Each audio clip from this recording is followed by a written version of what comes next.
Welcome to sister official. இன்னைக்கு ஒரு முக்கியமான இன்ஃபர்மேஷன் பற்றி தான் இந்த பதிவில் பார்க்க போகிறோம். வீடு மனை வாங்குவோருக்கு பத்திர பதிவுத்துறையின் சார்பாக 18 வகையான சேவைகளை அறிமுகப்படுத்துகிறாங்க. அதை பற்றின ஃபுல் இன்ஃபர்மேஷன் தான் இந்த பதிவில் நம்ம பார்க்க போகிறோம். பதிவுக்குள்ளே போகிறதுக்கு முன்னாடி நம்மளுடைய சேனலை சப்ஸ்கிரைப் பண்ணுங்கள். இந்த பதிவை எல்லாருக்கும் ஷேர் பண்ணுங்கள். பெல் பட்டனை கிளிக் பண்ணுங்கள். வாங்க இப்போ பதிவுக்குள்ளே போகலாம். தமிழ்நாடு அரசு பத்திர பதிவு நடைமுறைகளில் நவீன தொழில்நுட்பங்களின் வளர்ச்சிக்கு ஏற்ப பல்வேறு மாற்றங்களை கொண்டு வந்த வண்ணம் இருக்கிறது.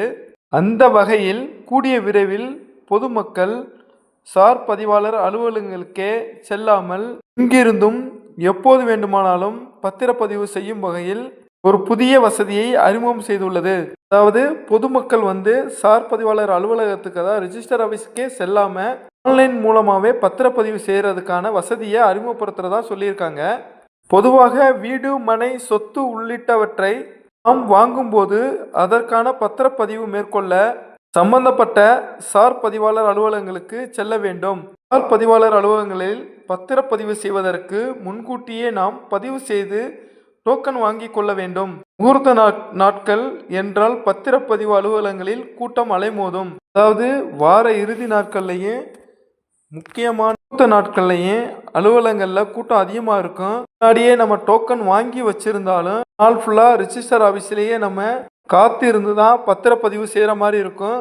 மாதிரி இனிமேல் மக்கள் கஷ்டப்பட வேண்டிய அவசியம் இல்லை அப்படின்ற மாதிரி குறிப்பிட்டிருக்காங்க. பத்திரப்பதிவின் போது அனைத்து ஆவணங்களும் சரியாக இருக்க வேண்டும்.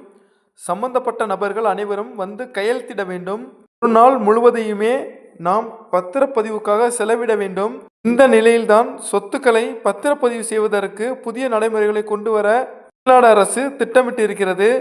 இதற்காக 18 வகையான புதிய சேவைகளை அறிமுகம் செய்ய இருக்கிறது. இப்படியெல்லாம் மக்கள் கஷ்டப்பட வேணாம் அப்படின்றதுக்காகத்தான் இந்த 18 வகையான புதிய சேவைகளை அறிமுகம் செய்கிறோம் அப்படின்ற மாதிரி குறிப்பிட்டிருக்காங்க. இப்போது பத்திரப்பதிவு துறையில் ஸ்டார் 2.0 என்ற மென்பொருள் பயன்படுத்தப்படுகிறது. இதற்கு பதிலாக ஸ்டார் 3.0 என்ற புதிய மென்பொருளை அறிமுகம் செய்யும் பணிகளை அரசு தீவிரப்படுத்தி இருக்கிறது. இது தொடர்பான அறிவிப்பு 2021 ஆண்டிலேயே வெளியாகி இருந்தாலும் இந்த பணிகள் தற்போது இறுதி கட்டத்தை எட்டி இருப்பதாக அதிகாரிகள் தரப்பில் தெரிவிக்கப்படுகிறது. அதாவது இப்போதைக்கு இந்த ஸ்டார் 2.0 அதை பயன்படுத்தி தான் ரிஜிஸ்டர் ஆஃபீஸ்கள் எல்லாம் பத்திரப்பதிவு பண்ணிட்டு இருக்காங்க. இந்த வசதியை மேம்படுத்துறதுக்காண்டி ஸ்டார் 3.0வை தமிழக அரசு 2021 ஆண்டிலேயே தொடங்கிட்டாங்க. அதனுடைய பணிகள் எல்லாம் கிட்டத்தட்ட இப்போ முடிஞ்சிருச்சு. கூடிய விரைவில் இந்த ஸ்டார் 3.0வையும் தொடங்க இருக்காங்க அப்படின்ற மாதிரி அறிவிப்பு கொடுத்துருக்காங்க. நவீன வசதிகள் கொண்ட புதிய மென்பொருளை அனைத்து பத்திரப்பதிவு அலுவலகங்களிலும் இன்ஸ்டால் செய்யும் பணிகளை தற்போது நடைபெற்று வருகின்றன. இந்த பணிகள் முடிவு அடைந்து விட்டால் பொதுமக்கள் எங்கிருந்து எப்போது வேண்டுமானாலும் பத்திரப்பதிவு மேற்கொள்ளும் வகையில் மாற்றங்கள் வந்துவிடும். அதாவது சார் பதிவாளர் அலுவலகங்களுக்கே செல்லாமல் டிஜிட்டல் கையெழுத்து போட்டு பத்திரங்களை டிஜிட்டல் முறையிலேயே பதிவு செய்து கொள்ள முடியும் என சொல்லப்படுகிறது.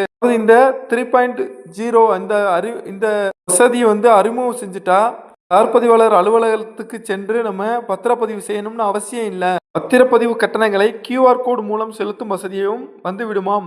எனவே பொதுமக்கள் மணிக்கணக்கில் பத்திரப்பதிவு அலுவலகங்களில் காத்திருக்க வேண்டிய அவசியம் இல்லை. அனைத்தும் டிஜிட்டல் மயமாகுவதால் காகித பயன்பாடு குறைகிறது. இது தவிர பத்திரப்பதிவு பணிகளும் எளிமையாகி விடுகின்றன. அதாவது இந்த வசதிகள் எல்லாம் அறிமுகப்படுத்துறதுனால பத்திரப்பதிவு மிகவும் எளிமையா இருக்கும் அப்படின்றது மாதிரி. நம்ம பத்திரப்பதிவுக்கு QR மூலமே நம்ம மொபைல்ல இருந்து பணத்தை செலுத்துற மாதிரியும் வசதியை அறிமுகப்படுத்துறதாகவும் சொல்லியிருக்காங்க. சென்னை, கோவை உள்ளிட்ட சில மண்டலங்களில் இந்த மென்பொருள் பயன்படுத்தி பத்திரப்பதிவு சோதனை நடைபெற்று வருகிறது. இந்த சோதனைக்கு வெற்றி கிடைத்ததாக அதிகாரிகள் கூறுகின்றனர். அனைத்து அலுவலகங்களிலும் இந்த ஸ்டார் 3.0 மென்பொருள் சோதனை செய்யப்படும். இதனை அடுத்து அதிகாரப்பூர்வமாக முதலமைச்சர் இந்த பத்திரப்பதிவு நடைமுறையை தொடங்கி வைக்க இருக்கிறார். இதன் பிறகு பொதுமக்கள் பத்திரப்பதிவுக்கு அலைய வேண்டிய அவசியம் இருக்காது. அதாவது இப்போதைக்கு கோவை மற்றும் சென்னை மாவட்டங்கள்ல மட்டும்தான் இந்த 3.0 மென்பொருளை பயன்படுத்தி பத்திரப்பதிவு சோதனை நடைபெற்றுட்டு இருக்கு. இன்னும் இதை விரிவாக்கி எல்லா மாவட்டங்களுக்கும் தொடங்கி இந்த மென்பொருளை சோதனை செஞ்ச பின்னாடி முதலமைச்சர்களும் மற்றும் அமைச்சர்களும் இந்த வசதியை தொடங்கி வைப்பாங்க அப்படின்ற மாதிரி குறிப்பிட்டிருக்காங்க. பத்திரப்பதிவில் என்ன வசதிகள் எல்லாம் கொண்டு வந்திருக்காங்க அப்படின்றதுக்காக சில சேவைகளை இங்கே கொடுத்துருக்காங்க. இந்த ஸ்டார் 3.0 மென்பொருளை அறிமுகப்படுத்தினா தான் இன்னும் என்னென்ன சேவைகள் எல்லாம் இந்த பத்திரப்பதிவு துறையில வழங்குறாங்க அப்படின்றத முழுமையா நம்ம தெரிஞ்சுக்கிற முடியும். இப்போதைக்கு இதுதான் பத்திரப்பதிவு துறையில இருந்து நமக்காக கொடுத்திருக்கிற முக்கியமான சேவைகள். இந்த பதிவு பிடிச்சிருந்தா லைக் பண்ணுங்க. இந்த பதிவுல ஏதாவது சந்தேகம் இருந்தா கமெண்ட் பாக்ஸ்ல தெரிவிங்க. இந்த சேவைகளை கொண்டு வர்றதுனால யாருக்கெல்லாம் மகிழ்ச்சி, இந்த சேவையினால பத்திரப்பதிவு பண்றது ஈஸியா இருக்குமா அப்படின்றதையும் கமெண்ட் பாக்ஸ்ல தெரிவிங்க. இந்த பதிவை எல்லாருக்கும் ஷேர் பண்ணுங்க. நம்மளுடைய சேனலை சப்ஸ்கிரைப் பண்ணுங்க. இன்னும் இது மாதிரி ஒரு நல்ல பதிவில் சந்திக்கலாம். தேங்க்யூ ஃபார் வாட்சிங் வீடியோ. Thank you friends.